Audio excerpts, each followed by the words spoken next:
ಕನ್ನಡದ ಸಿನಿಮಾ ವಾದಿರಾಜ ವಾಲಗ ಮಂಡಳಿಗೆ ಉರ್ವ ಮಾರಿಯಮ್ಮ ಸಾನ್ನಿಧ್ಯದಲ್ಲಿ ಮುಹೂರ್ತ ನೆರವೇರಿದೆ.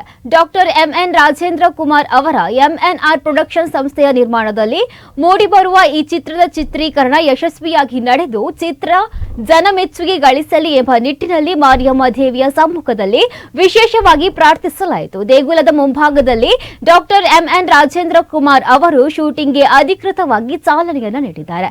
ಈ ಸಂದರ್ಭದಲ್ಲಿ ಮಾಧ್ಯಮದವರೊಂದಿಗೆ ಮಾತನಾಡಿದ ನಿರ್ಮಾಪಕ ಡಾಕ್ಟರ್ ಎಂಎನ್ ರಾಜೇಂದ್ರ ಕುಮಾರ್, ವಾದಿರಾಜ ವಾಲಗ ಮಂಡಳಿ ಕನ್ನಡ ಚಲನಚಿತ್ರಕ್ಕೆ ಉರ್ವ ಮಾರಿಯಮ್ಮ ದೇವಸ್ಥಾನದಲ್ಲಿ ಮುಹೂರ್ತವನ್ನ ಮಾಡಿದ್ದೇನೆ. ಕಲಾವಿದರಿಗೆ ವಿಶೇಷವಾದ ಗೌರವ ಅವಕಾಶವನ್ನ ಕೊಡಬೇಕು ಎಂಬ ದೃಷ್ಟಿಕೋನದಿಂದ ಕನ್ನಡ ಚಲನಚಿತ್ರವನ್ನ ನಾವು ಪ್ರಾರಂಭ ಮಾಡಿದ್ದೇವೆ. ಇದು ಸಂಪೂರ್ಣವಾಗಿ ಹಾಸ್ಯಭರಿತ ಕೌಟುಂಬಿಕ ಚಿತ್ರಣವಾಗಿದೆ. ಮನುಷ್ಯನ ದೈನಂದಿನ ಜೀವನದಲ್ಲಿ ಚಿಂತೆ ಇತ್ಯಾದಿ ಇರುವಾಗ ಹಾಸ್ಯ ನಮ್ಮ ಮನಸ್ಸಿಗೆ ನೆಮ್ಮದಿಯನ್ನ ಕೊಡುತ್ತದೆ. ಈ ಆಶಯದೊಂದಿಗೆ ಈ ಚಲನಚಿತ್ರವನ್ನ ನಿರ್ಮಾಣ ಮಾಡಲಾಗುತ್ತಿದೆ ಎಂದರು.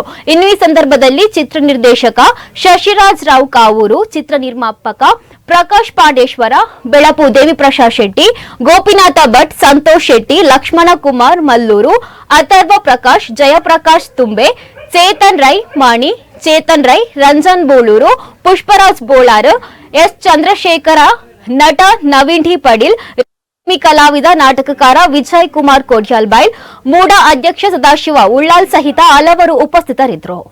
ಚಲನಚಿತ್ರಕ್ಕೆ ನಾವು ಮುಹೂರ್ತವನ್ನು ಮಾಡಿದ್ದೇವೆ.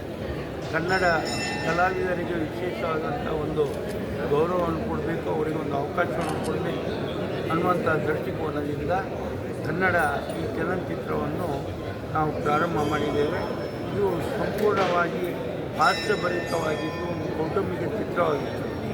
ಮನುಷ್ಯನ ದೈನಂದಿನ ಜೀವನದಲ್ಲಿ ಚಿಂತೆ ತರಲೆ ಎಲ್ಲ ಇರುವಾಗ ಸಾಯಂಕಾಲ ಈ ಚಲನಚಿತ್ರವನ್ನು ನೋಡಿದಾಗ ಒಂದು ಹಾಸ್ಯದಿಂದಾಗಿ ಮನಸ್ಸಿಗೆ ನೆಮ್ಮದಿ ಸಿಕ್ಕಿ ಅವನ ಜೀವನವನ್ನು ಒಳ್ಳೆಯ ರೀತಿಯಾಗಿ ಆಗಲಿಕ್ಕೆ ಒಂದು ಅವಕಾಶ ಈ ಹಾಸ್ಯಮಯವಾದಂಥ ಚಲನಚಿತ್ರದ ಆಗ್ತದಂತೆ ನಾನು ಬಯಸ್ತಾ ಇದ್ದೇನೆ. ಹೀಗೆ ಹಲವು ಇದು ಯಶಸ್ವಿ ಆದ ನಂತರ ಇನ್ನೂ ಬೇರೆ ಕನ್ನಡ ಕಲಾವಿದರಿಗೆ ಅವಕಾಶ ಕೊಡುವ ದೃಷ್ಟಿಯಿಂದ ಬೇರೆ ಚಲನಚಿತ್ರಕ್ಕೂ ಕೂಡ ಅವಕಾಶ ಮಾಡಿಕೊಡುವ ಕೊಡ್ತೇವೆ ಅನ್ನುವಂಥದ್ದನ್ನು ಹೇಳಕ್ಕೆ ಬಯಸ್ತೇವೆ. Thank you.